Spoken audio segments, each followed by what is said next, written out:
जब लड़ाई संविधान बचाने की हो, जब लड़ाई हम और तुम की हो, जब लड़ाई एक दूसरे की सम्मान की हो, जब लड़ाई देश के आम नागरिक की हो, ऐसे समय में पूरे देश की फजा और निगाहें हमारी तरफ इशारा कर रही हो और पूरे बिहार विपक्ष दल पर भरोसा जता रहा हो, ऐसे समय में जब नेता प्रतिपक्ष की तरफ से प्रचार के दौरान मंच से यह कहना कि इंडिया को वोट नहीं करते हैं तो एनडीए को कामयाब कीजिए।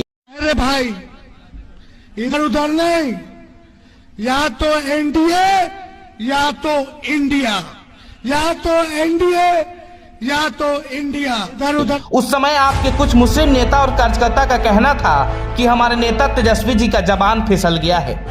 फिर देखते देखते कुछ देर बाद ही उसी परिवार से सेम बयान आता है कि बीजेपी और आरजेडी एक ही है। मिस्टर जी, एक सवाल है।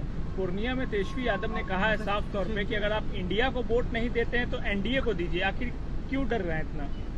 किसने कहा है? तेजस्वी यादव ने कहा है कि इंडिया को अगर आप लोग वोट नहीं देते हैं तो एनडीए को दे दीजिए। दोनों तो एक ही है। हम तो देश बचाने की बात कर रहे हैं। हम देश बचाने की बात कर रहे हैं तो अब समझ में नहीं आता कि आरजेडी का गठबंधन कांग्रेस से हुआ है या बीजेपी से।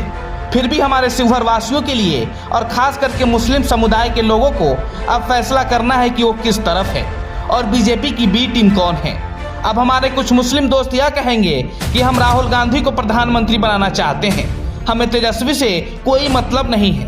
कितने भोले हो तुम, वो राहुल गांधी जो पूर्णिया का एक सीट पप्पू यादव को ना दिला सका और सारा खेल उसी पूर्णिया से शुरू होकर खत्म होता है दिल्ली तक। अब शिवहर वासियों से यह अपील है कि पूर्णिया की जनता अपने लोकल को जिताकर दम लेगी, तो ऐसे में आपका भी कर्तव्य है कि आप अपने घर के बेटे राणा रणजीत सिंह को जिताकर ही दम लीजिए। जय राणा तय राणा।